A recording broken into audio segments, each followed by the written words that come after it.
I'm about to tell you about a man I've known since I've been able to. Hey everyone, back for another review. Oh my god, does this year have a horror movie lined up every fucking week? It almost feels like it so far in 2020. Alright, let's talk about this one. Last year Blumhouse started real strong with their horror movies with Glass, Happy Death Day to You, Ma. Then at the end of the year, we got Don't Let Go, which was we got Black Christmas, I haven't seen it yet. And then this year we had Fantasy Island, which I thought was... I need to do a review about that later. It is interesting to talk about. So, let's talk about the third Blumhouse movie second one of the year. And it's directed by Leigh Whannell. Let's talk about The Invisible Man. Mr. Freeze, I feel your chill as I inhale. Okay, as mentioned, The Invisible Man is directed by Leigh Whannell, most notoriety known as doing the Saw movies. He was an actor in the first Saw movie. He also was in charge of the Conjuring series, where not only was he writer and director for some of the movies, but he was also the character of Specs. Most notably, he did 2 years ago, he did Upgrade. So this is his next movie, and has nothing to do with the Dark Universe. The Dark Universe is dead, which it should be. So after the destruction of the Dark Universe, after The Mummy didn't do well, basically Universal Pictures sold it to Blumhouse and said, go do whatever horror movies you want to do. Invisible Man is the first of that, and this is a standalone movie. This is not setting up anything, maybe. So Invisible Man is about a woman, Cecilia, who is played by Elisabeth Moss, and she was stuck in a relationship with someone named Adrian, a very abusive one, and probably beyond that, as it hints in the movie. She decides to run away from him. When she runs away from him, she finds out that he kills himself, and that she gets $5 million was left to her in his will. But the whole once she finds out the $5 million is given to her, things start to seem like somebody's watching her. So this is, even though this is a Blumhouse movie, this is one of those Blumhouse movies that's a little bit more than a horror movie. This goes into several different genres. This is actually more of a psychological thriller, a drama, and it has a little bit of horror in it. And Leigh Whannell knocks it out of the park. I'm really, after Upgrade this, and I went back and watched some of the Insidious movies and actually liked a lot of those. He has a very interesting style in the way he shoots, and this is a movie that cost $9 million to make, and you can definitely tell where they put their money at, because they're very particular with their special effects, and it never feels cheap. It always feels very precise to the world we live in. Elisabeth Moss has to be given a lot of credit for this movie, though, as half the time she has to convey to the audience what's going on. And there are several different times during the movie where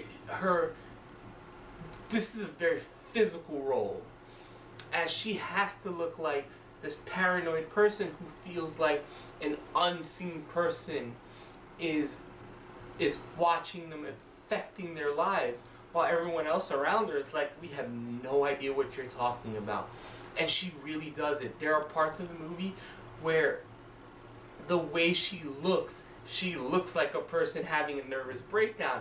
And yet, any sane person would look at her and go, this person has lost their mind and is not to be believed. And it really works. This movie is also an interesting allegory for domestic abuse. And do with that what you will. I really like the way the movie is shot. As there are scenes where you might look at it and it's like, wait, the camera will start panning around and you'll see like dead space. And it's promoted as horror. And it's very frightening because us as the audience member knows that someone is watching her. But all the other characters in the world don't, but she does. So it's almost like we're seeing, like, and we're just like looking at it, like there are a lot of shots where you'll just see empty space. The camera will all of a sudden shift, and you as the audience will stand there going, wait, something is going on. Where is he in the screen? A lot of people also say this could be from his perspective, Aiden's perspective, as he's looking around going, how can I mess with her the most? I do like the fact that there's not a lot of explanation on how this works.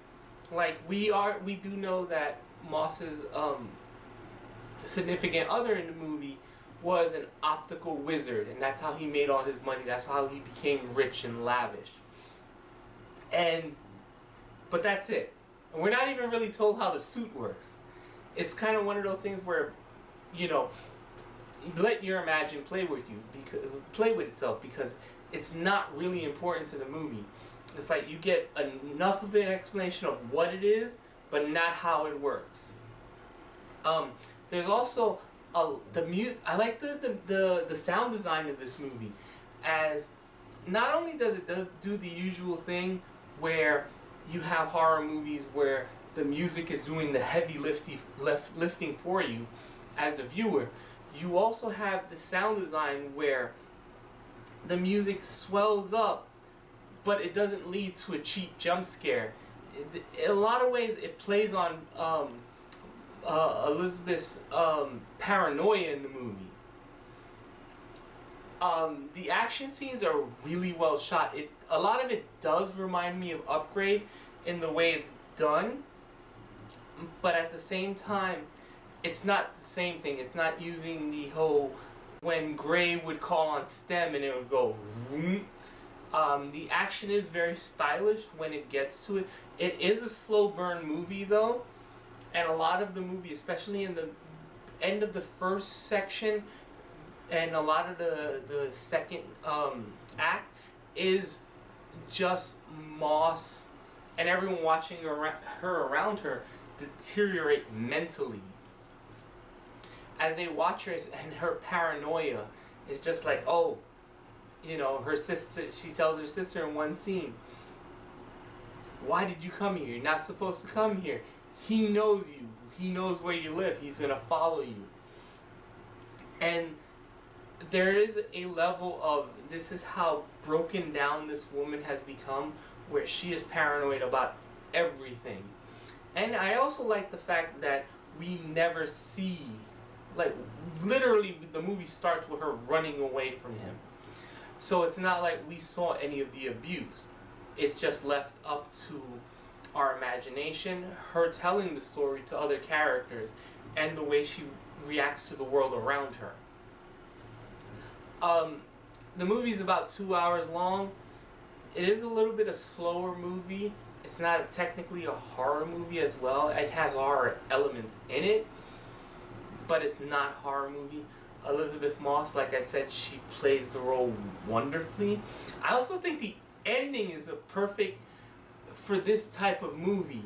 Like the actions that happen, how it plays out, and the way everyone accepts it is really well done. This is an amazing movie. I don't know if I like it more than The Lodge. I think it's just right behind it. The Lodge was just like such an eerie, and I never guessed where that movie was going. This one, I really didn't guess either, but I also didn't find it as engaging for one reason or the other. Also, that movie's just insane. But this is definitely a movie you're not gonna see coming. as far as what's happening. Action scenes are amazing, especially the physicality part, because you have to realize the actors. There's a cop in the movie who's the best friend of Moss's character, who has to play, especially when the scenes where there's no one else in them, when the characters are getting thrown around, you have to realize these people are fighting literally air. It's not like people fighting CG characters like in a lot of the Marvel movies. These characters are literally fighting nothing.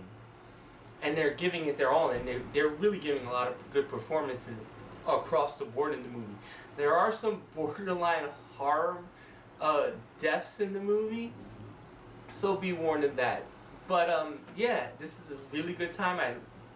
After seeing this movie, I really do look forward to seeing more of Whannell's film, and maybe even getting a little bit of a higher budget. This was done pretty well for $9 million. Even when you saw the effects of how the Invisible Man was invisible. Wasn't the greatest in the world, but it works for this movie. I'm going to give the Invisible Man a 9. So, it opens up this weekend. Wide. It's reported to be on track to be the #1 movie. So let's see. So everyone, are you going to see The Invisible Man this weekend? Let me know what's your favorite Leigh Whannell movie, and let me know what you thought of this movie in the comments below. That's all for today, so bye. It comes that I feel so high when I